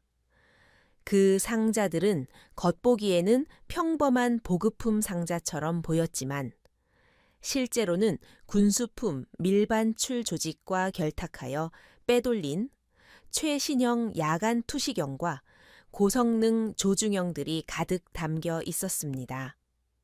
그는 오늘 밤 거래처에 넘기기로 한 물건들이 무사한지 확인해야 했고, 혹시라도 민서연이 이쪽으로 들어와서 이것들을 발견하게 된다면 자신의 인생은 끝장이라는 생각에 등골이 오싹해졌습니다. 그는 상자들을 몸으로 가리며 품에서 대포폰을 꺼내 어딘가로 다급하게 전화를 걸기 시작했습니다. 한편 민서연은 잠긴 보일러실 문 앞에 도착하여 잠시 주변을 살핀 뒤 문을 부수고 들어가는 대신 환기구를 통해 내부로 진입하는 우회로를 택했습니다. 그녀는 먼지와 거미줄을 헤치고 좁은 통로를 기어 들어가 지하실 내부를 내려다볼 수 있는 위치에 자리 잡았습니다. 격자문의 철망 사이로 내려다 보이는 광경은 그녀의 예상을 뛰어넘는 것이었습니다. 훈련 중이어야 할 부사관이 금지구역에서 밀수품으로 보이는 상자들을 점검하며 불안에 떨고 있는 모습은 그가 단순한 불량 군인이 아니라 범죄자일 가능성을 시사하고 있었습니다. 민서연의 눈이 매섭게 빛났고 그녀는 소리 없이 환기구 덮개를 열고 파이프를 타고 바닥으로 내려왔습니다. 발정이 돌아가는 소음 덕분에 박철수는 그녀의 침입을 눈치채지 못했고 전화기 너머의 상대방에게 고함을 치며 횡설수설하고 있었습니다. 야, 지금 상황이 꼬였어. 새로 온 여자가 보통 내기가 아니야. 지금 훈련장이 난장판이 됐다고 물건을 오늘 밤에 못 빼돌릴 수도 있어. 아니, 지금 내가 죽게 생겼는데 돈이 문제야. 박철수의 통화 내용은 명백한 범죄의 증거였고 민서연은 주머니에서 소형 녹음기를 꺼내 그 내용을 기록하기 시작했습니다. 통화를 마친 박철수가 신경질적으로 전화기를 집어던지고 뒤를 돌았을 때 그는 자신의 눈앞에 서 있는 민서연을 보고 심장이 멎는 듯한 충격을 받았습니다. 그녀는 마치 유령처럼 아무런 기척도 없이 그곳에 서 있었고 그녀의 시선은 박철수 뒤에 쌓여있는 군수품 상자들에 고정되어 있었습니다. 박철수는 반사적으로 뒷걸음질 치며 쇠파이프 하나를 집어들었지만 그의 손은 걷잡을 수 없이 떨리고 있었습니다. 어떻게 들어왔어? 여긴 들어오면 안 되는 곳이야. 당장 나가란 말이야. 민서연은 박철수의 고함에도 아랑곳하지 않고 천천히 그에게 다가가며 차분하지만 압도적인 목소리로 말했습니다. 박 상사, 자네가 숨기려고 했던 게 단순한 실력이 아니라 국가의 재산을 도둑질한 범죄 행위였군. 이 상자들, 3세대 야간 투시경, PBS 101K 모델 맞나 1년 번호가 지워져 있겠지만 내가 확인해 보면 금방 알 수 있겠지. 그녀의 말은 박철수의 숨통을 조여오는 사형 선고와도 같았고 그는 더 이상 물러설 곳이 없음을 깨달았습니다. 박철수의 얼굴이 공포에서 광기로 일그러지기 시작했고 그의 눈에는 이성적인 판단력이 사라진 채 살기만이 감돌았습니다. 만약 이 사실이 밝혀지면 그는 불명예 제대와 함께 긴 감옥살이를 해야 했고 그와 연루된 거대한 밀수 조직에 의해 보복을 당할 수도 있었습니다. 그의 뇌리에는 단 하나의 생각만이 스쳐 지나갔습니다. 이 여자가 여기서 살아서 나가지만 않는다면 모든 것을 덮을 수 있다. 훈련 중에 일어난 불의의 사고로 위장하거나 실종 처리해버리면 그만이다. 박철수는 미친 사람처럼 웃음을 터뜨리며 뒷주머니에 숨겨두었던 열쇠를 꺼내 벽면에 설치된 철제 캐비닛을 열었습니다. 그곳에는 훈련용 페인트 총이 아니라 그가 만약의 사태를 대비해 숨겨두었던 실탄이 장전된 K5 권총과 여분의 탄창들이 들어 있었습니다. 그는 망설임 없이 권총을 꺼내 들고 슬라이드를 당겼습니다. 철컥, 금속 부품이 맞물리는 차가운 소리가 지하실의 웅웅거리는 소음을 뚫고 선명하게 울려 퍼졌습니다. 그것은 더 이상 훈련이 아닌 실제 살인이 시작됨을 알리는 신호였습니다. 민서연의 눈동자가 순간적으로 커졌다가 다시 가늘어졌습니다. 그녀는 박철수가 단순히 부패한 군인인 줄 알았지만 살인까지 저지를 정도로 막다른 길에 몰려 있다는 것은 예상 밖이었습니다. 박 상사. 지금 무슨 짓을 하려는지 알고 있나 그 반가쇠를 당기는 순간. 자네네는 군인이 아니라 테러리스트가 되는 거야.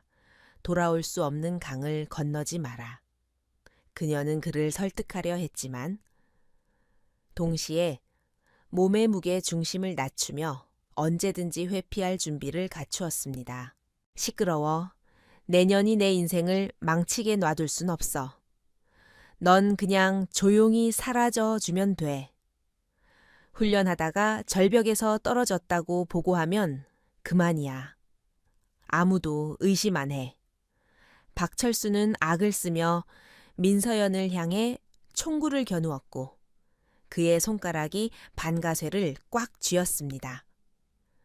탕 좁은 지하실 안에서 화약 터지는 소리가 귀를 찢을 듯이 울려 퍼졌고 총구에서 뿜어져 나온 불꽃이 어둠을 갈랐습니다. 실탄은 민서연의 머리 바로 옆을 스치고 지나가 뒤쪽의 콘크리트 벽에 박히며 파편을 튀겼습니다. 민서연은 총성이 울리기 직전 본능적으로 몸을 오른쪽으로 날려 드럼통 뒤로 몸을 숨겼습니다. 실탄이 벽에 박히는 소름 끼치는 소리와 함께 매캐한 화약 냄새가 코를 찔렀습니다. 이것은 명백한 살해 시도였습니다. 이제 상황은 완전히 변했습니다. 페인트 탄을 주고받는 자존심 싸움은 끝났고 생명을 건 진짜 전투가 시작된 것입니다. 민서연은 허리춤의 권총을 만지작거렸지만 그녀가 가진 것은 훈련용 공포탄과 페인트 탄뿐이었습니다. 화력면에서 절대적인 열세에 놓인 절체절명의 위기였습니다. 박철수는 첫 발이 빗나가자 더욱 흥분하여 드럼통을 향해 연속으로 반가쇠를 당겼습니다. 탕탕탕 총알이 드럼통을 관통하며 날카로운 금속음을 냈고 민서연은 파편을 피하기 위해 바닥을 구르며 더 깊숙한 엄폐물인 거대한 보일러 탱크 뒤로 이동했습니다. 박철수의 광기 어린 외침이 총소리와 함께 들려왔습니다. 나와 거기 숨어도 소용없어. 여기서 널 죽이고 시체를 태워버리면 아무도 모를 거야.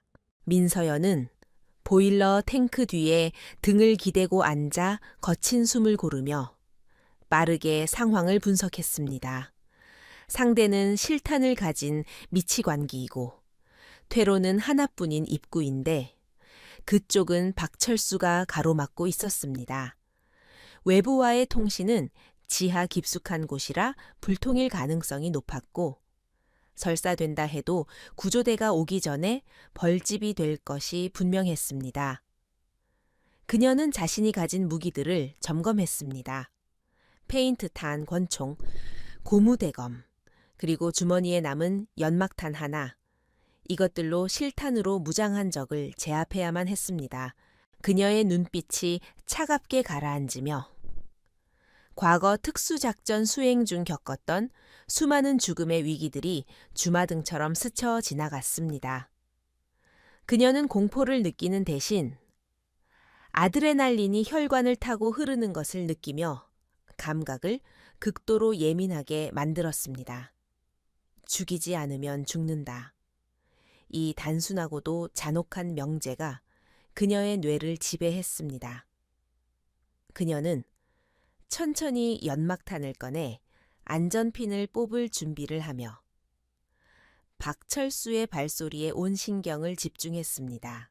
박철수는 민서연이 쥐 죽은 듯 조용해지자 그녀가 총에 맞았거나 공포에 질려 움직이지 못한다고 생각했습니다. 그는 승리감에 도취되어 천천히 보일러, 탱크 쪽으로 다가갔습니다. 대령님, 많이 무서우시죠? 그냥 나오세요. 고통 없이 보내드리겠습니다. 내일 아침 뉴스에는 훈련 중 안타까운 사고사로 나올 겁니다. 그는 킬킬거리며 총구를 겨눈 채 조심스럽게 코너를 돌 준비를 했습니다. 그의 발소리가 뚜벅뚜벅 쇳바닥을 울리며 점점 가까워졌습니다. 그 순간 민서연은 연막탄의 핀을 뽑아 박철수의 발밑으로 굴리는 동시에 반대편 방향으로 몸을 날렸습니다. 치익 하는 소리와 함께 회색 연기가 순식간에 피어오르며 좁은 지하실을 가득 채웠습니다. 박철수는 당황하며 콜록거렸고 시야가 가려지자 허공을 향해 무차별 난사를 시작했습니다. 탕탕탕 총알이 여기저기 튀며 불꽃을 일으켰고 지하실은 아수라장이 되었습니다. 민서연은 바닥을 기어서 이동하며 연기 속에서 박철수의 위치를 파악하려 애썼습니다. 연기는 시야를 차단했지만 동시에 박철수의 사격을 부정확하게 만들었습니다. 민서연은 이 혼란을 이용하여 박철수의 측면으로 접근했습니다. 그녀는 자신의 위치를 노출시키지 않기 위해 숨소리조차 죽이고 주변에 널려있는 쇠파이프 조각을 집어들어 반대쪽 벽으로 던졌습니다. 챙그랑 소리가 나자 박철수는 반사적으로 그쪽을 향해 몸을 돌리며 사격했습니다. 그 틈을 타 민서연은 박철수와의 거리를 좁히며 최후의 일격을 가할 기회를 노렸습니다. 그러나 박철수도 만만치 않았습니다. 그는 오랜 실전 경험으로 상대가 기만 전술을 쓰고 있다는 것을 눈치채고 즉시 사격을 멈추고 등을 벽에 붙여 사각지대를 없앴습니다. 그리고는 주머니에서 예비 탄창을 꺼내 능숙하게 재장전했습니다. 나오지 않으면 이 지하를 전부 날려버리겠어. 가스관을 쏴버릴 거야. 박철수의 위협은 빈말이 아니었습니다. 이곳은 보일러실이었고 가스관이 파손된다면 거대한 폭발이 일어날 수도 있었습니다. 민서연은 멈칫했습니다. 박철수의 광기는 이제 자신뿐만 아니라 부대 전체를 위험에 빠뜨릴 수 있는 수준에 도달해 있었습니다. 그녀는 결단을 내려야 했습니다. 단순히 제압하는 수준을 넘어 필요하다면 그를 완전히 무력화시키기 위해 치명적인 방법을 써야 할 수도 있었습니다. 그녀는 손에 쥐인 고무 대검을 단단히 고쳐쥐었습니다. 비록 날은 없지만 급소를 정확히 타격한다면 충분히 뼈를 부러뜨리거나 기도를 막을 수 있는 무기였습니다. 어둠과 영희 속에서 두 사람의 대치 상황은 숨 막히게 이어졌습니다. 한쪽은 살인을 위해, 다른 한쪽은 생존과 정의를 위해 목숨을 건 싸움을 하고 있었습니다. 지하실의 묵직한 공기는 화약 냄새와 살기로 가득 찼고 떨어지는 물방울 소리 하나가 폭탄처럼 크게 들릴 정도로 긴장감이 극에 달했습니다. 민서연은 자신의 심장 박동을 조절하며 박철수가 실수하기만을 기다리는 차가운 사냥꾼의 눈빛으로 어둠을 뚫어지게 응시했습니다. 이것은 더 이상 훈련이 아니었습니다. 이것은 전쟁이었습니다. 지하실의 탁한 공기는 박철수의 거친 호흡과 가스 배관을 향한 그의 광기 어린 위협으로 인해 금방이라도 폭발할 것 같은 긴장감으로 가득 차 있었습니다. 민서연은 보일러 탱크 뒤 어둠 속에 몸을 웅크린 채 자신의 심장 박동수를 의도적으로 낮추며 차갑게 상황을 계산하고 있었습니다. 그녀의 눈앞에 있는 상대는 더 이상 제압해야 할 부하가 아니라 제거하지 않으면 자신과 부대의 전체를 잿더미로 만들 수 있는 테러리스트와 다름없는 존재였습니다. 그녀는 박철수가 겨누고 있는 노란색 고압 가스 배관을 응시하며 저곳에 실탄이 명중할 경우 발생할 연쇄 폭발의 방향을 머릿속으로 시뮬레이션 했습니다. 그녀는 천천히 호흡을 고르며 주머니 속에 남아있는 몇 발의 페인트 탄을 만지작거렸고 지금 이 순간이 자신의 군 인생에서 겪었던 수많은 위기 중 하나에 불과하다는 사실을 상기했습니다. 5년 전 시리아 접경 지역에서의 비밀 작전 당시 그녀는 동료들이 모두 전사하고 홀로 적의 벙커에 고립된 적이 있었습니다. 그때 그녀가 가진 무기는 부러진 칼 한 자루뿐이었지만 그녀는 어둠과 공포를 이용해 중무장한 테러리스트 12명을 하룻밤 사이에 몰살시키고 생환했습니다. 그날 이후 그녀에게 붙여진 검은 과부라는 별명은 단순한 비유가 아니라 그녀가 지나간 자리에 남겨진 죽음의 침묵을 의미하는 칭호가 되었습니다. 민서연은 그때의 기억을 되살려 박철수의 심리를 무너뜨리기 위한 심리전을 시작하기로 결정했습니다. 그녀는 자신의 위치를 노출시키지 않으면서도 지하실 전체에 울릴 수 있도록 낮고 서늘한 목소리로 말을 걸었습니다. 박 상사, 손이 많이 떨리고 있군. 가스관을 쏘겠다고 쏴라.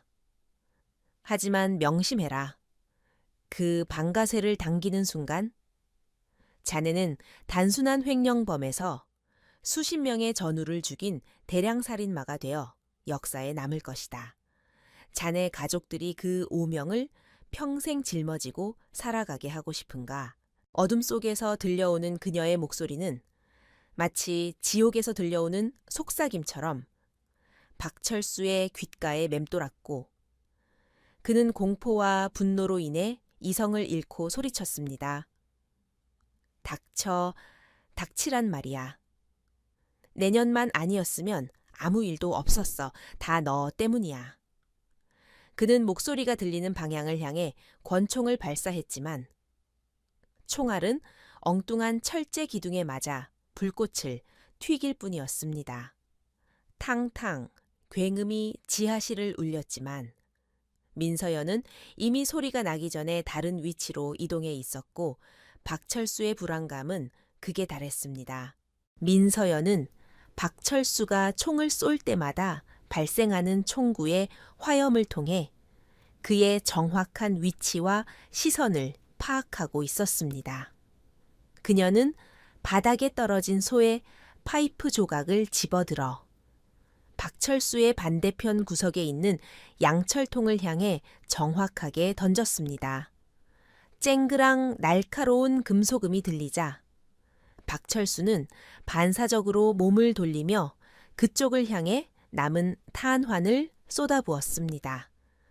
그는 자신이 무엇을 쏘고 있는지도 모른 채 그저 공포를 잠재우기 위해 반가쇠를 당길 뿐이었고 이것이 바로 민서연이 노리던 탄약 소모 유도 작전이었습니다.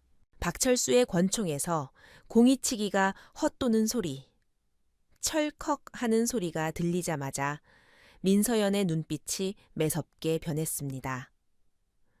탄창이 비었다는 것을 확인한 그녀는 더 이상 숨어있지 않고 어둠 속에서 뛰쳐나와 증기 배관의 밸브 쪽으로 몸을 날렸습니다.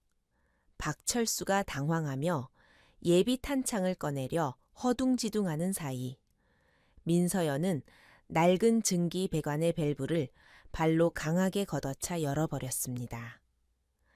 치익 고막을 찢을 듯한 소음과 함께 뜨거운 증기가 박철수의 얼굴 정면으로 뿜어져 나왔습니다. 으아악 내 눈 박철수는 뜨거운 증기에 얼굴을 감싸쥐며 비명을 질렀고 손에 들고 있던 탄창을 바닥에 떨어뜨렸습니다. 시야가 완전히 차단되고 고통에 몸부림치는 그는 무방비 상태가 되었지만 여전히 손에는 권총이 들려 있어 위험한 상황이었습니다. 민서연은 증기 속을 뚫고 그림자처럼 접근하여 박철수의 손목을 정확하게 가격해 권총을 멀리 쳐내버렸습니다. 툭 하고 권총이 바닥에 떨어지는 소리와 함께 전세는 완전히 역전되었습니다. 하지만 민서연은 공격을 멈추지 않았습니다.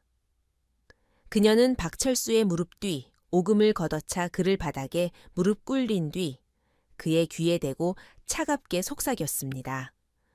자네가 무시하던 낙하산이 자네의 목숨을 쥐고 있다. 기분이 어떤가? 박철수는 고통과 수치심에 몸을 떨며 주머니에서 숨겨두었던 대검 실제 칼을 꺼내 뒤로 휘둘렀습니다. 이것은 군인으로서의 마지막 자존심이 아니라 쥐가 고양이를 물려는 최후의 발악에 불과했습니다.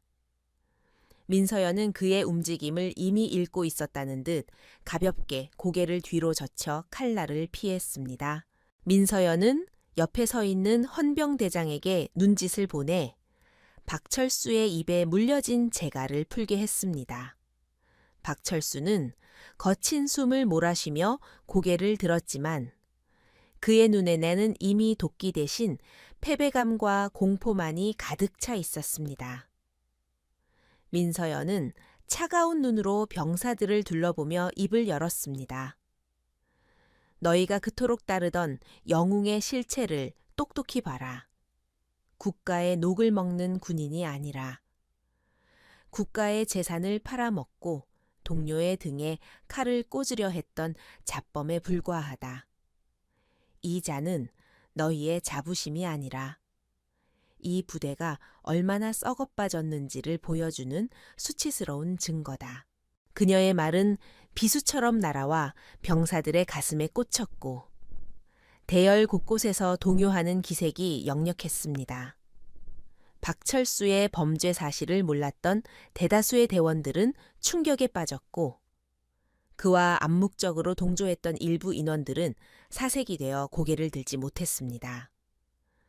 민서연은 박철수의 머리채를 잡아 억지로 고개를 들게 한 뒤 그의 얼굴을 병사들에게 보이며 소리쳤습니다. 실전 경험 훈장, 그런 껍데기가 너희를 지켜줄 것 같나 이 자는 오늘 나에게 죽을 뻔했다. 계급장이 아니라 오직 실력과 정신력의 차이로 말이다. 민서연은 박철수를 헌병들에게 넘기며 그를 연병장 밖으로 끌어내라고 지시했습니다. 박철수가 질질 끌려나가며 남긴 처절한 비명소리가 사라지자 연병장에는 다시금 무거운 정적이 감돌았습니다. 민서연은 피 묻은 장갑을 벗어 바닥에 던지며 대열을 향해 한 걸음 다가섰습니다.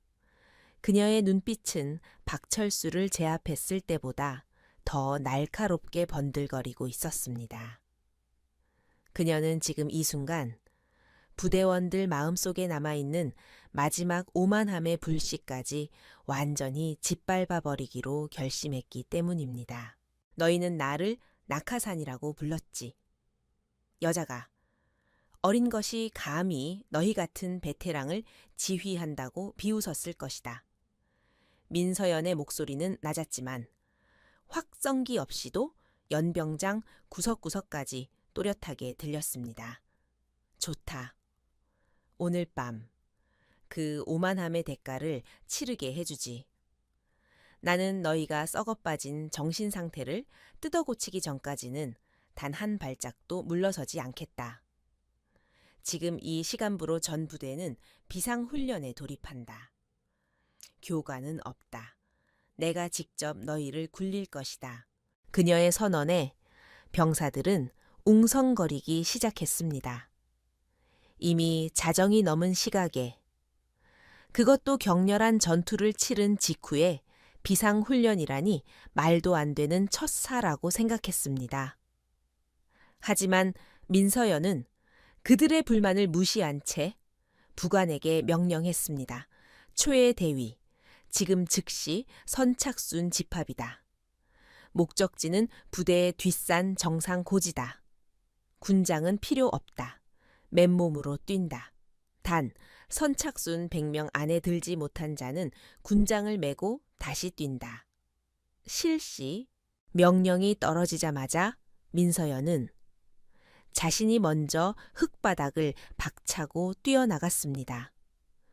지휘관이 뒤에서 호루라기나 부는 것이 아니라 가장 선두에서 질주하는 모습에 병사들은 당황할 틈도 없이 반사적으로 그녀의 뒤를 쫓아 뛰기 시작했습니다. 수백 명의 군화 발소리가 지축을 울리며 어둠 속의 산길을 향해 돌진했습니다. 이것은 단순한 구보가 아니라 지휘관과 부대원 간의 자존심을 거은 죽음의 레이스였습니다. 가파른 산길은 숨이 턱끝까지 차오르게 만들었고 차가운 밤 공기는 폐를 얼어붙게 할 듯이 날카로웠습니다. 평소 체력에 자신 있던 특전사 대원들도 시간이 지날수록 거친 숨을 몰아쉬며 뒤처지기 시작했습니다. 하지만 놀랍게도 선두 그룹을 유지하고 있는 것은 건장한 남성 대원들이 아니라 바로 민서연 대령이었습니다. 그녀는 이미 박철수와의 혈투로 체력이 바닥났을 터임에도 불구하고 초인적인 정신력으로 속도를 늦추지 않고 있었습니다. 정상에 도착한 민서연은 땀으로 흠뻑 젖은 채 뒤따라 올라오는 병사들을 차가운 눈으로 내려다보았습니다.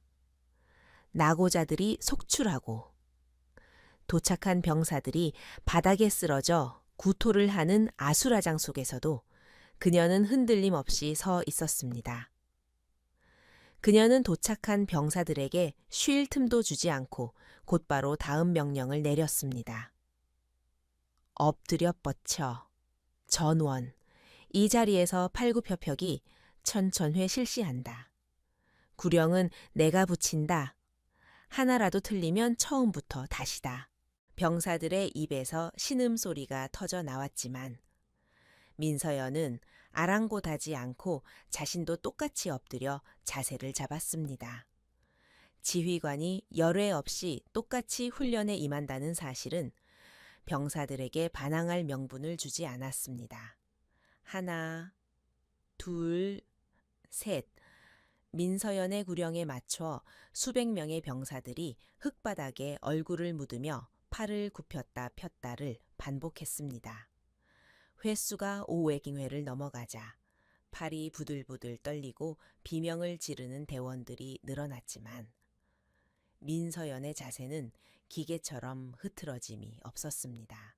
그녀의 옆에서 훈련을 받던 중대장은 곁눈질로 민서연을 훔쳐보며 경악을 금치 못했습니다. 그녀의 팔 근육은 비명을 지르고 있을 것이 분명한데도 그녀의 표정은 마치 고통을 초월한 사람처럼 평온했기 때문입니다. 그녀는 육체적 한계를 정신력으로 짓누르고 있었고 그 모습은 병사들에게 공포를 넘어선 경외심을 불러일으키기 시작했습니다. 저 여자는 인간이 아니다, 괴물이다 라는 생각이 병사들의 뇌리에 깊숙이 박히기 시작했습니다. 팔굽혀펴기가 끝나자마자 그녀는 곧바로 하체 훈련인 스쿼트와 오리걸음으로 산을 내려가는 훈련을 이어갔습니다. 병사들은 다리가 풀려 넘어지고 구르면서도 악착같이 그녀를 따라가려 애썼습니다. 이제 그들에게 민서연은 낙하산이나 여자가 아니라 반드시 넘어서야 할 아니면 절대 복종해야 할 절대적인 존재로 인식되고 있었습니다. 그녀가 보여주는 것은 단순한 체력이 아니라 극한 상황에서도 무너지지 않는 지휘관의 영혼 그 자체였기 때문입니다. 새벽 4시. 훈련은 부대 내 진흙탕 참호 격투장에서 절정을 맞이했습니다. 민서연은 상의가 진흙범벅이 된 채 참호 중앙에 섰고 병사들에게 소리쳤습니다. 덤벼라. 계급장 떼고 봐주는 것 없이 나를 이 진흙탕 밖으로 밀어내는 자에게는 포상 휴가를 주겠다. 한 번에 1명씩, 아니 자신 없으면 2명, 3명씩 덤벼도 좋다. 이것은 훈련이 아니라 너희의 야성을 깨우기 위한 것이다. 처음에는 쭈뼛거리던 병사들도 그녀의 도발과 포상 휴가라는 미끼, 그리고 남자로서의 자존심 때문에 하나둘씩 참으로 뛰어들었습니다. 하지만 결과는 처참했습니다. 민서연은 유도와 크라브마가를 혼합한 실전, 무술로 덤벼드는 병사들을 가볍게 제압하여 진흙탕에 처박았습니다. 덩치가 산만한 하사관이 그녀의 업어치기 한 방에 나가떨어지고 날렵한 중위가 그녀의 관절기에 비명을 지르며 항복했습니다. 그녀는 지치지 않는 듯 했습니다. 수십 명의 병사를 상대하면서도 그녀의 눈빛은 더욱 형형하게 빛났고 그녀의 몸놀림은 춤을 추듯 유려했습니다. 그녀는 단순히 힘으로 제압하는 것이 아니라 상대의 힘을 역이용하고 중심을 무너뜨리는 고도의 기술을 보여주었습니다. 병사들은 진흙탕 속에 처박히면서도 그녀의 압도적인 실력에 감탄하지 않을 수 없었고 마음속 깊은 곳에서 우러나오는 패배를 인정하기 시작했습니다. 동이 틀 무렵 참호 격투는 끝이 났고 훈련장에는 거친 숨소리와 진흙 냄새만이 가득했습니다. 수백 명의 병사들이 진흙투성이가 된 채 바닥에 누워 있었고 그 중앙에는 민서연만이 유일하게 2다리로 서 있었습니다. 그녀의 얼굴도 피곤함으로 창백해졌지만 그녀는 쓰러지지 않았습니다. 떠오르는 아침 해가 그녀의 등 뒤를 비추며 후광처럼 빛났고 병사들의 눈에 비친 그녀의 실루엣은 전쟁의 여신 발키리와도 같았습니다. 민서연은 비틀거리는 몸을 바로 세우며 바닥에 누워있는 병사들을 향해 나직하게 말했습니다. 오늘 너희가 흘린 땀과 내가 흘린 피가 이 부대를 다시 만들 것이다. 기억해라. 특전사는 입으로 싸우는 것이 아니다. 계급으로 누르는 것도 아니다. 오직 강함으로 증명하는 것이다. 나는 너희보다 강하다. 그러니 너희는 나를 따라라. 불만 있는 놈은 언제든지 다시 도전해라. 받아주겠다. 그녀의 말은 오만함이 아닌 진정한 강자의 선언이었습니다.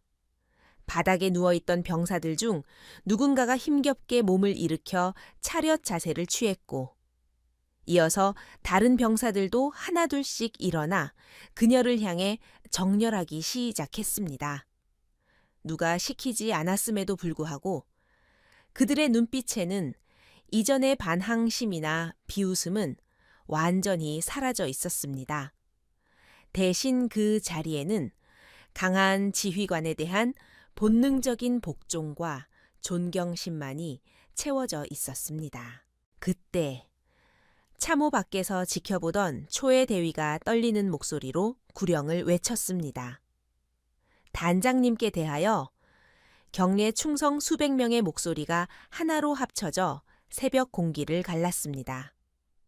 충성, 그것은 형식적인 경례가 아니라 그들의 영혼을 바쳐 맹세하는 진정한 충성의 외침이었습니다.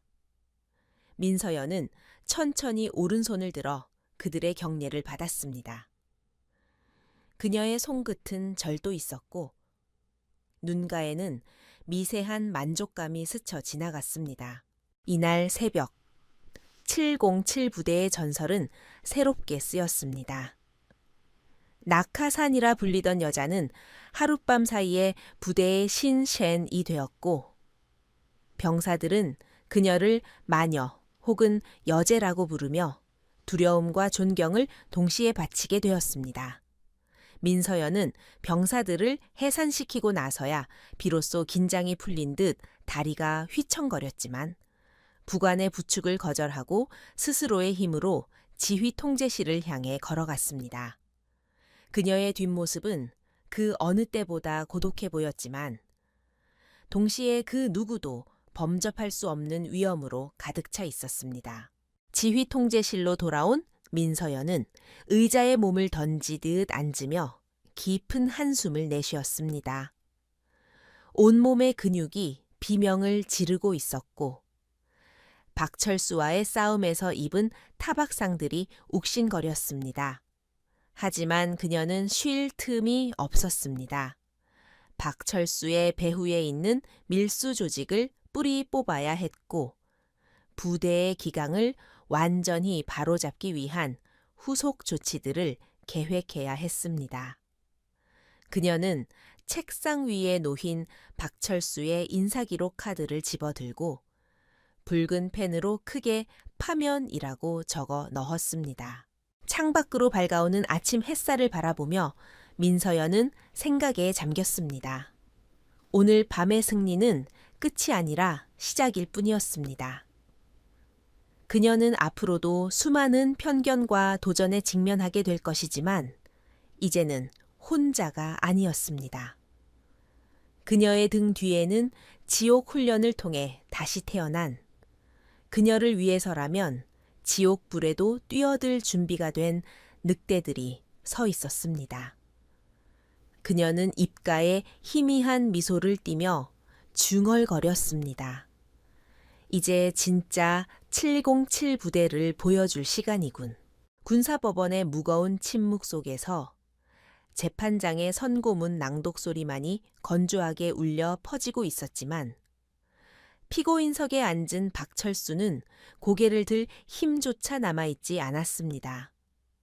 한때 특전사의 호랑이라 불리며 부대원들 위에 군림했던 그는 이제 푸른 수의를 입고 초라하게 위축된 중년의 범죄자에 불과했습니다. 방청석에는 민서연 대령이 정복을 갖춰 입고 그를 지켜보고 있었는데 그녀의 표정에는 승리감이나 조소 대신 냉철한 집행자로서의 무심함만이 서려 있었습니다. 박철수는 힐끔 그녀를 쳐다보았지만 그녀의 눈과 마주치자마자 황급히 시선을 바닥으로 떨구며 몸을 떨었습니다. 그날 밤 지하실에서의 공포가 여전히 그의 영혼을 갉아먹고 있었기 때문이었습니다. 재판장은 박철수의 군수품 횡령, 상관 살해 미수, 그리고 조직적인 범죄 은폐의 혐의를 모두 유죄로 인정하며 그에게 징역 15년과 불명예 전역을 선고했습니다. 탕, 탕, 탕. 판사봉이 내려쳐지는 소리는 박철수의 인생이 완전히 끝났음을 알리는 장송곡과도 같았고 그는 그 자리에서 무너져 내리며 오열했습니다. 그는 자신의 오만함과 편견이 스스로를 파멸의 구렁텅이로 몰아넣었다는 사실을 뒤늦게 깨달았지만 이미 엎질러진 물을 주워 담을 수는 없었습니다. 헌병들에 의해 끌려나가며 그는 민서연을 향해 무엇인가 말하려 입을 벙긋거렸지만 끝내 아무 말도 하지 못한 채 법정 밖으로 사라졌습니다. 박철수의 구속은 시작에 불과했고 민서연은 그가 남긴 증거들을 바탕으로 부대 내에 뿌리 깊게 박혀있던 부패의 사슬을 끊어내기 위한 대대적인 감찰을 시작했습니다. 그녀는 외부의 압력이나 청탁에도 흔들리지 않고 박철수와 연루된 보급관들과 하사관들을 줄줄이 엮어내어 헌병대에 넘겼습니다. 그녀의 칼날 같은 일 처리에 부대 내에서는 피의 숙청이라는 말이 돌 정도로 공포감이 조성되었지만 정직하게 복무하던 대다수의 대원들은 그녀의 행보에 열렬한 지지를 보냈습니다. 그동안 박철수 일당의 전횡에 숨죽여 지내던 실력파 대원들이 비로소 빛을 보게 된 것입니다.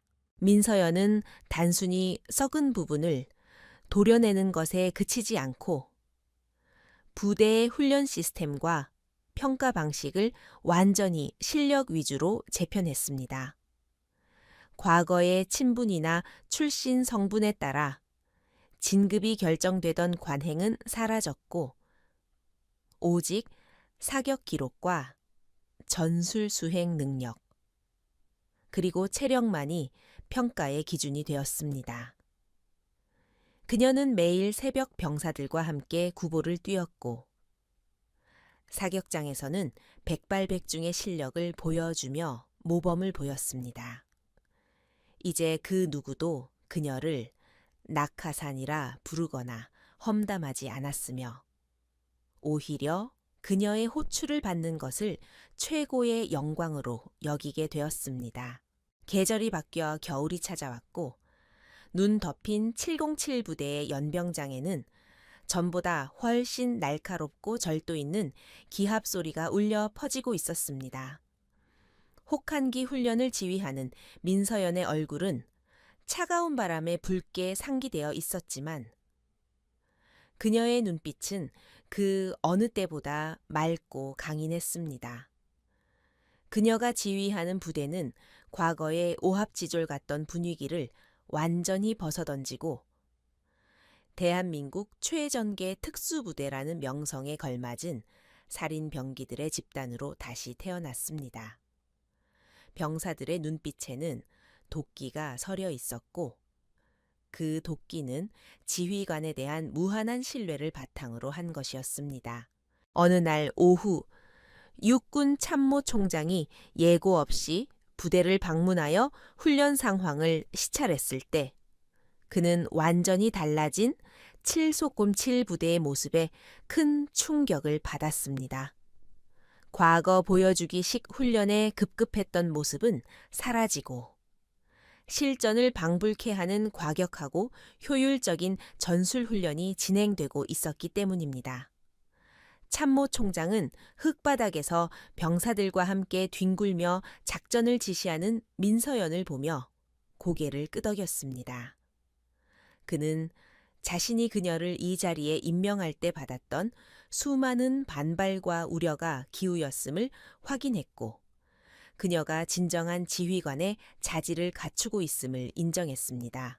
민서연은 참모총장의 칭찬에도 겸손함을 잃지 않았고 모든 공을 묵묵히 따라와준 부대원들에게 돌리는 미덕을 보였습니다. 그녀는 집무실로 돌아와 창밖을 바라보며 처음 이곳에 왔을 때 겪었던 수모와 박철수와의 목숨을 거언 사투를 회상했습니다. 그 과정은 고통스러웠지만 그 덕분에 그녀는 더욱 단단해질 수 있었고 부대원들과 진정한 전우애를 나눌 수 있게 되었습니다. 그녀에게 최연소 여성 대령이라는 타이틀은 더 이상 중요하지 않았습니다. 그녀는 이제 707 부대의 대장이자 전장에서는 누구보다 앞장서서 적을 섬멸할 전사일 뿐이었습니다. 하지만 평화로운 시간은 길지 않았고 국가위기 상황 발생을 알리는 비상 사이렌이 부대 전체에 요란하게 울려 퍼졌습니다. 국경 인근에서 테러 조직에 의한 인질 사태가 발생했다는 긴급 작전 명령이 하나달된 것이었습니다. 상황실의 모니터가 붉게 전멸하고 긴박한 무전 소리가 오가는 가운데 민서연은 즉시 전투복장으로 환복하고 작전 회의를 주재했습니다. 그녀의 목소리는 차분하면서도 힘이 있었고, 당황하는 기색 없이 신속하게 각 팀의 임무를 배분했습니다. 브리핑 룸에 모인 팀장들의 얼굴에는 긴장감이 흘렀지만 두려움은 찾아볼 수 없었습니다. 그들은 지난 몇 달간 민서연과 함께 지옥 같은 훈련을 견뎌내며 어떤 상황에서도 대처할 수 있는 능력을 키워왔기 때문입니다. 민서연은 작전 지도를 가리키며 마지막 지시를 내렸습니다. 우리의 임무는 인질의 안전한 구출과 테러범의 완전한 제압이다. 실패는 없다. 우리는 767이다. 나를 믿고 너희의 옆에 있는 동료를 믿어라. 이상. 출동 명령이 떨어지자 대원들은 일사불란하게 헬기장으로 이동하여 블랙호크 헬기에 탑승했습니다. 로터가 거센 바람을 일으키며 회전하기 시작했고, 민서연은 헬기에 오르기 전 잠시 멈춰 서서 부대 전체를 둘러보았습니다. 그녀의 시선 끝에는 결의에 찬 표정으로 장비를 점검하는 대원들의 모습이 들어왔습니다. 그들은 더 이상 그녀를 시험하려 드는 반항아들이 아니었고, 그녀의 손짓 하나에 목숨을 걸 준비가 된 충성스러운 늑대 무리였습니다. 그녀는 헬멧의 바이저를 내리며 옅은 미소를 지었습니다. 헬기가 어둠을 가르고 이륙하자 민서연은 통신기를 통해 전 대원에게 출동 메시지를 전송했습니다. 이것은 훈련이 아니다. 실전이다. 평소 훈련한 대로만 하면 된다. 내가 가장 앞에서 들어간다. 나의 등 뒤를 따르라. 그녀의 목소리는 헤드셋을 통해 모든 대원들의 귀에 꽂혔고, 그들은 하나같이 알겠습니다. 라고 복창하며 전의를 불태웠습니다. 밤하늘을 가로지르는 헬기 편대는 마치 먹잇감을 향해 날아가는 거대한 맹금류의 형상과도 같았습니다. 작전 지역에 도착한 민서연은 레펠을 타고 가장 먼저 적진의 옥상에 착지했습니다. 그녀의 움직임은 여전히 날렵했고, 어둠 속에서 적을 식별하는 그녀의 눈은 매서웠습니다. 그녀의 뒤를 이어 대원들이 소리 없이 착지하여 부채꼴 모양으로 상해했습니다. 적들은 자신들의 머리 위에 사신이 내려앉았다는 사실을 꿈에도 모른 채 경계를 서고 있었습니다. 민서연은 손가락으로 진입 신호를 보냈고, 그것은 악인들에게 내리는 심판의 시작을 알리는 신호였습니다. 섬광탄이 터지고 총격전이 시작되자 707 부대는 압도적인 화력과 전술로 테러범들을 유린했습니다. 민서연은 선두에서 권총과 단검을 사용하여 적들을 제압해 나갔고, 그녀의 대원들은 그녀의 사각지대를 완벽하게 커버하며 전진했습니다. 그것은 마치 하나의 유기체가 움직이는 듯한 완벽한 호흡이었고, 그 중심에는 절대적인 리더십을 발휘하는 민서연이 있었습니다. 인질들은 무사히 구출되었고, 테러 조직은 괴멸되었습니다. 작전이 성공적으로 끝나고 복귀하는 헬기 안에서 민서연은 피곤함에 지쳐 잠든 대원들의 얼굴을 하나하나 바라보았습니다. 그들의 얼굴에 묻은 검댕과 땀방울은 그 어떤 훈장보다 값진 것이었습니다. 그녀는 창밖으로 떠오르는 아침 해를 바라보며 군인으로서의 자신의 삶이 결코 헛되지 않았음을 느꼈습니다. 편견과 차별이라는 벽을 실력으로 부수고 쟁취한 이 자리는 그 무엇과도 바꿀 수 없는 그녀의 긍지였습니다. 부대에 복귀하자. 정문에는 작전 성공을 축하하는 현수막이 걸려 있었지만 민서연은 그보다 먼저 부대원들의 안전을 챙겼습니다. 부상자를 확인하고 장비 점검을 지시한 뒤 그녀는 비로소 자신의 집무실로 돌아와 무거운 전투조끼를 벗었습니다. 책상 위에는 박철수가 남기고 간 오욕의 흔적들은 사라지고 새로운 작전 계획서와 부대 발전 방안이 담긴 서류들이 쌓여 있었습니다. 그녀는 펜을 들어 서류에 서명하며 앞으로 다가올 또 다른 도전들을 기꺼이 맞이할 준비를 마쳤습니다. 이야기는 여기서 끝이 나지만 민서연 대령과 707 부대의 전설은 이제 막 시작되었을 뿐입니다. 그녀는 군대 내에 만연했던 유리천장이라는 단어를 산산조각 냈고 진정한 리더십은 성별이나 나이가 아니라 실력과 책임감에서 나온다는 것을 몸소 증명해 보였습니다. 훗날 군사학 교본에는 그녀의 이름과 함께 백호 부대를 진정한 맹수로 조련한 조련사라는 문구가 기록될 것입니다. 그녀가 남긴 교훈은 단순하지만 강력했습니다. 존경은 강요하는 것이 아니라 증명하는 것이다. 에필로그